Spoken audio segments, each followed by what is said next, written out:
This is the second part of the chapter, human diseases. Now continuing with common diseases in humans, next will be the protozoan disease. Now the first protozoan disease will be amoebic dysentery or amoebiasis, and it's caused by the protozoan parasite Ent amoeba histolytica. So how does the infection occur? By taking in cysts, and that cyst will be quadrinucleate. That means it is having 4 nuclei, and these cysts are present in the feces of the infected persons, and they contaminate the vegetables that is grown there, that is the food or water or the hands of the infected persons, and they transmit this by taking these cysts. One gets the infection.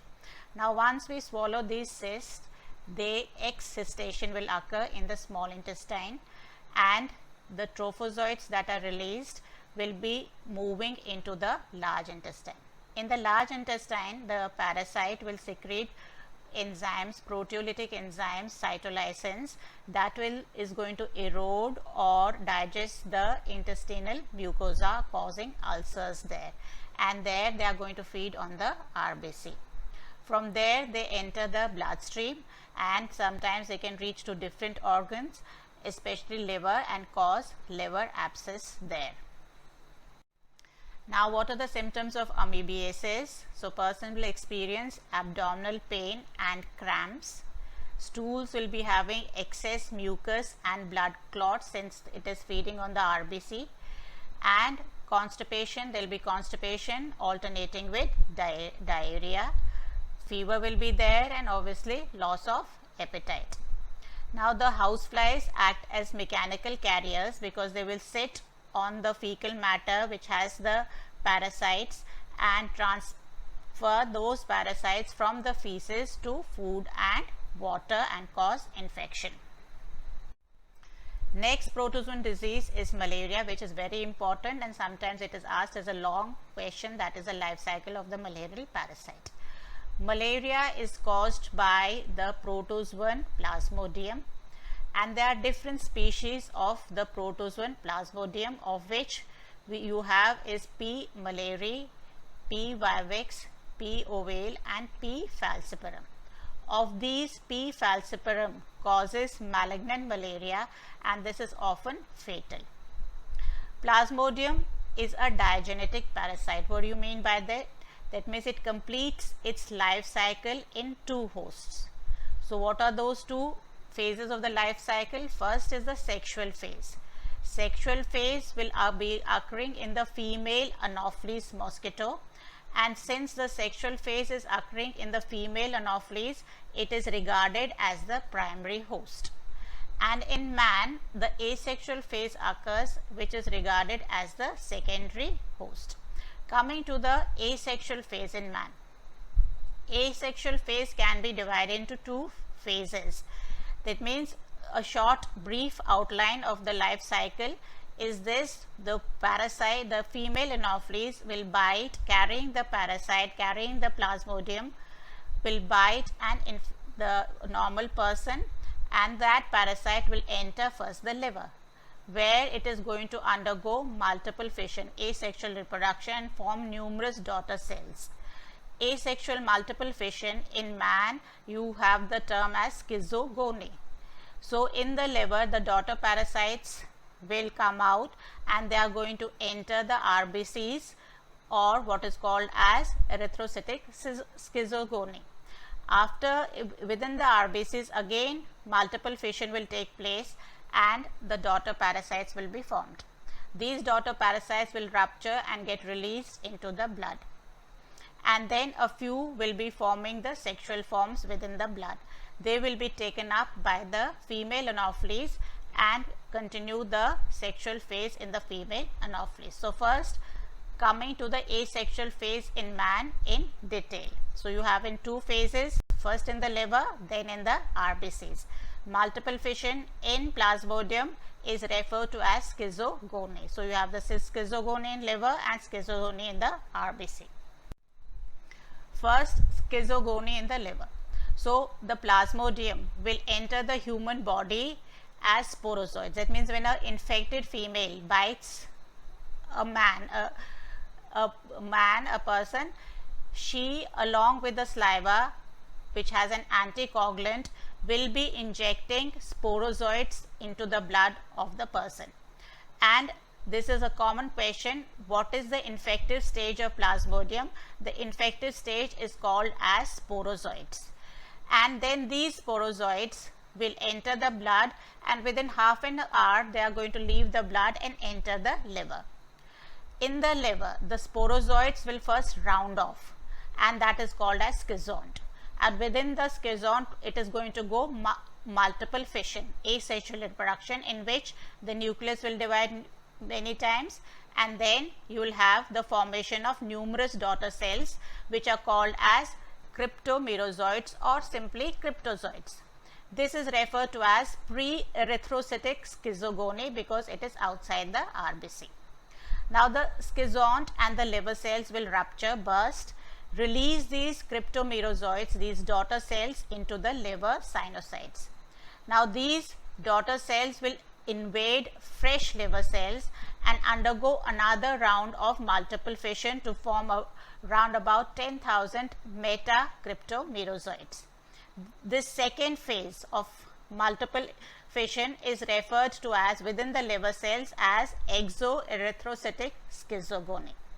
Now there are two types of these metacryptomerozoites: the smaller ones that will enter the RBCs, and the larger ones that is going to enter fresh liver cells and undergo another round of multiple fission there.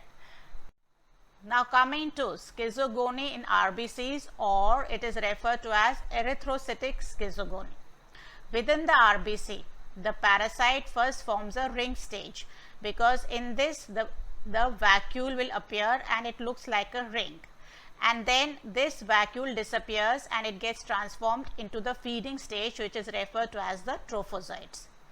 The trophozoite stage or the feeding stage, what does it feed on? It feeds on the hemoglobin of the RBCs and consumes the globin part, because that is used as source of amino acids for reproduction.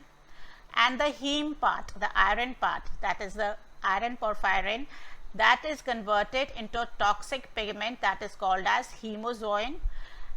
Now the parasite here also again rounds off, becomes round, it forms schizont. Here also within the RBC, it is going to undergo multiple fission to form uninucleate merozoites.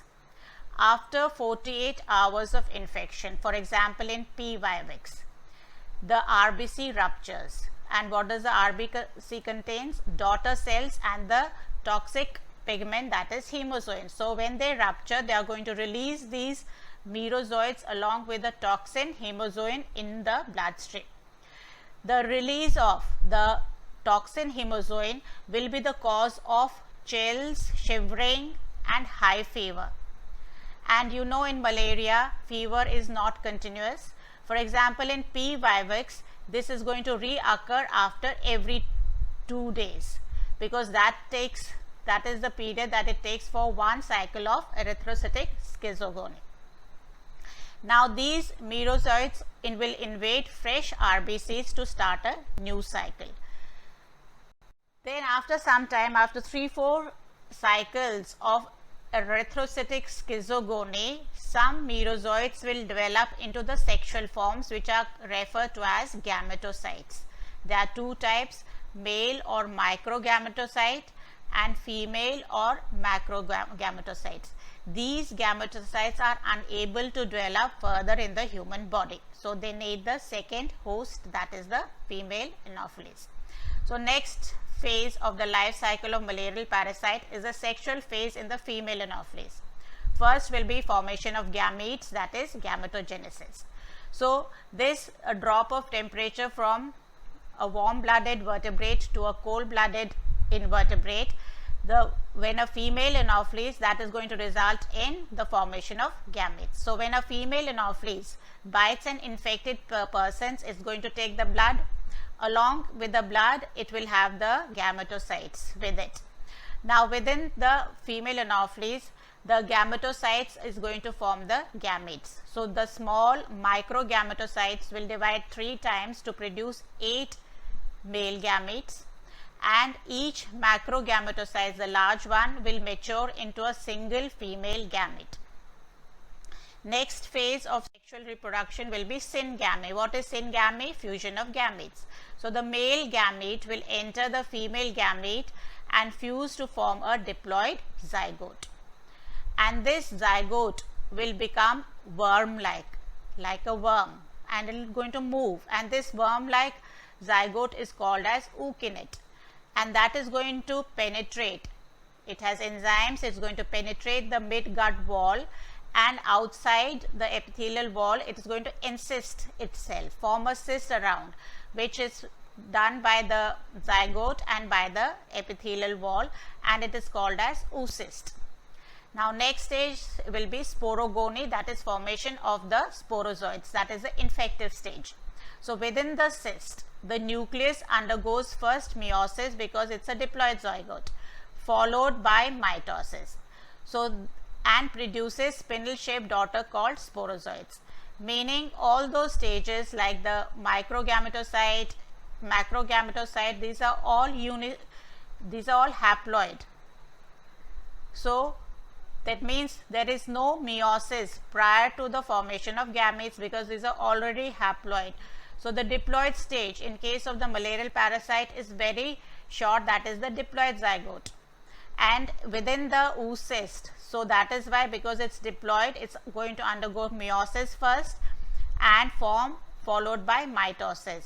So what it is going to produce will be spindle shaped daughter cells, which will be haploid, and these are called as sporozoites, and these are the infective stage.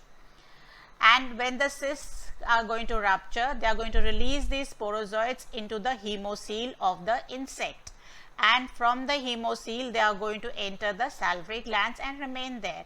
So when the insect bites a healthy man, it injects the saliva, and along with that it is going to inject the infective stage, that is the sporozoites, and a new cycle begins. So this is about the life cycle of the malarial parasite, and this is a common long question that is asked in your exam. Now this is the figure depicting the life cycle of the Plasmodium. So you have the sporozoites. This is the spindle shaped sporozoites, which are released by the infected female Anopheles into the blood of the man. They are going to enter the liver cells. So they are here, they are entering the hepatocytes, going to round off to form the schizont. Within it, it is going to undergo multiple fission from numerous daughter cells, which are called as metacryptozoites or cryptomerozoites. And then the liver cells are going to burst, release these merozoites. Some will remain dormant within the liver cells, and those are called as hypnozoites. That is why even when the person is treated for malaria and it gets cured, he can have a relapse, because these are then going to multiply and release fresh batch of daughter cells to be entering into the RBC. So this is schizogony in the liver. So these metacryptozoites or metacryptomerozoites, the small one, will enter the RBC. So first they are going to form a vacuole inside, that is the ring stage. The vacuole disappears, they are going to form the trophozoites, that is the feeding stage, and it's going to feed on the hemoglobin, and it's going to digest the globin part, the protein part, and the heme part will be converted into the toxic material, that is hemozoin. Then it's going to round off, form the schizont. Within the schizont, multiple fission, numerous daughter nuclei, numerous daughter cells, which is referred to as the merozoites, and it has the toxin hemozoin pigment inside. RBC is going to rupture, release these merozoites and the toxin hemozoin. With the rupture of the RBC and the release of the merozoites and the toxin hemozoin, will start the chills and high fever in that individual. That means so far the patient, there will be no external symptom of the disease, no fever, nothing. The patient doesn't know he is having the parasite inside the body. only when the RBC is going to rupture and release the merozoites and the pigment hemozoin into the blood, that will start the fever, high fever in that person, and he will then investigate what is the cause of that fever. Now these merozoites will invade fresh RBC and undergo another round of erythrocytic schizogony. After 3-4 cycles of these erythrocytic schizogony, some of the merozoites will transform into the sexual forms, that is called as gametocytes. So you have two types. One is the large macrogametocyte and the small microgametocyte. So these gametocyte will not develop further in the human body. So they will remain there. If a female Anopheles bites, it's going to suck up all these the blood, and along with that it is going to take in the gametocyte. Now in the female Anopheles, the microgametocyte, due to the drop in the temperature, will form spindle shaped, will divide 3 times and will form spindle shaped male gamete, and the macrogametocyte will mature into a single female gamete, single ovum. Now this is going to detach, enter the female gamete through the cone of reception. There is a protuberance here through the cone of reception, and these are going to form the diploid zygote. So all these stages are haploid. So there is no meiosis occurring before the formation of gametes. All these stages are haploid stages. So this diploid zygote is the short diploid phase in case of Plasmodium. This will become worm-like and is going to penetrate the mid-gut wall and get encysted on outside, and within it will be the diploid zygote, and this is called as oocyst. So within the oocyst, it is first going to undergo meiosis, that means forming haploid nuclei, and then that will undergo mitosis, and then resulting in the formation of spindle shaped daughter cells, which are called as sporozoites. The cyst is going to rupture, release the sporozoites into the hemocoel of the insect. Where they are going to enter will be the salivary glands and remain there. When the infected female bites a human being, it's going to inject the sporozoite in the blood and start off a new cycle. So this is about the life cycle of the Plasmodium, which is often asked, and you have to draw the diagram for this. So all these stages are in the mammal, and these are the stages in the female Anopheles mosquito. So female Anopheles, because they need the mammalian proteins for their formation of eggs. Now moving forward, the next will be the fungal disease. In fungal disease, you have the ringworms. These are caused by the fungi like Microsporum, Epidermophyton and Trichophyton, and these are present as spores in the soil. And how you can get infection? Obviously by direct contact with the soil, contaminated soil, or by using towels or clothes or even comb of the infected persons. So you are familiar with the ringworms because there is a common infection here, and what do you see? That there are dry scaly lesions, patches on the skin, nails or scalp. And how do you know it's fungal? Because these patches will be itching, you will be scratching at it all the time. And why we call it as ringworms? Because these patches are reddish on outside, resembling a ring, and sometimes the patches may develop blisters or pustules. It means it will going to have swellings like which will have going to be filled with a fluid. Now these fungal disease will find is most common during monsoon, and this because at that time you have heat and moisture, and these help the fungi to grow and thrive, especially where in the groin or in between the toes. These are the common places where generally you have the fungal disease, because your feet are always in the water or in the where there is sweat, accumulation of sweat in the groin. There you have more chances of having the fungal disease. Now moving on to the next part, that is the helminthic disease. First will be ascariasis, and this is called by the roundworm Ascaris lumbricoides. Here also infection is through by eating, consuming contaminated vegetables, fruits and waters. As eggs of the parasite, infected persons who have these parasites, they are going to pass this in the feces, and that is going to contaminate the soil, water and plants. So when we swallow those eggs, they are going to first hatch in the intestine, and then the larva will move through the blood and reach to the lungs where they mature. These then leave the lungs and they move towards, you cough it out towards the throat. And once you cough it out towards the throat, they pass it into the alimentary canal, back into the alimentary canal, into the intestine. Once they are back, they lay eggs which pass out into the feces. Now, what are the symptoms? Normally, the symptoms of ascariasis are not visible as such unless there is a heavy worm burden.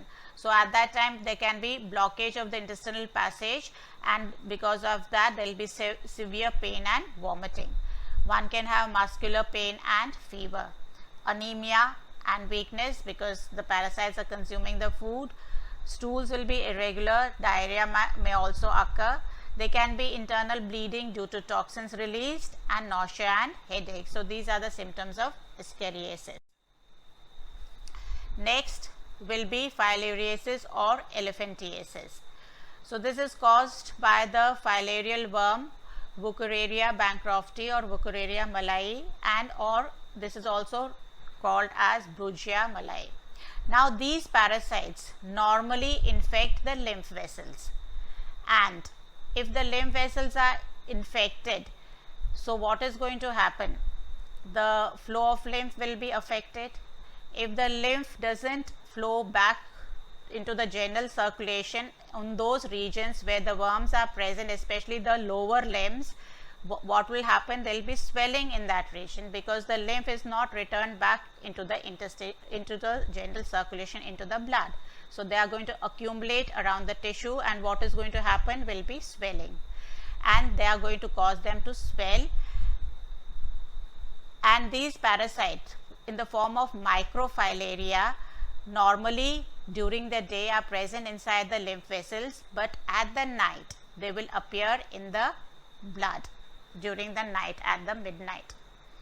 And in the lymph vessels, wherever they are infecting, they are going to cause inflammation there, and they can live for many years there. And these are transmitted by the bite of an infected Culex mosquito, and they are carrying the microfilaria of this because during night they appear in the blood. So, the female Culex is going to bite and carry the microfilaria in it, or bite the person and transmit these microfilaria into the healthy human being. Now, what are the symptoms of filariasis? You must have seen sometimes beggars having swollen legs which they put out, legs deformed, where the skin is thick like a hide of an elephant. That is why it is also called as elephantiasis. And so, the first will be, what are the symptoms? Fever, and obviously inflammation of the lymph nodes and lymph vessels, we have said just now. Lymphedema, that is swelling caused by excess fluid in tissue, because if the lymph vessels are blocked by the parasite, by the filarial worm, the tissue fluid is not returned into the general circulation, so there will be swelling there. And if there is in chronic patients, it means if the parasite is inside the person for several years, there is thickening of the subcutaneous tissue, permanent swelling of feet, legs, thighs or genital organs in case of male, that is the scrotal sac, leading to gross deformities, just like the leg of an elephant. So, that is that it is also called as elephantiasis, because the skin becomes so thick, so deformed. Even after treatment, this deformity is not removed. It can be only removed by surgery. Otherwise, it will remain like this. So, you have these pictures in your NCERT book and you can look them up for that. Now, how you can control prevention and control of infectious diseases? First will be obviously maintenance of your personal hygiene, that is keeping the body clean, consuming only clean food and water. Second is maintenance of public hygiene, that is proper disposal of excreta or waste, periodic cleaning and disinfection of water reservoirs, observing standard practices of hygiene in public catering. Then third will be eradication of vectors like and their breeding places, like mosquitoes lay their eggs in water, so any stagnant water you remove that and or put oil in it so that they don't lay their eggs in it. So that is the eradication of vectors. And in case of diseases like polio, diphtheria, tetanus, one goes for vaccination and immunization, so as preventive measures. So if they get the disease, they are already ready, the immune system is ready to destroy the pathogen. And if in case of infected person he has the disease, so in case of bacterial disease, use of antibiotics and other drugs to treat infected persons. So that was all for today. Thank you. So if you have any doubt, you can text me. God bless you all.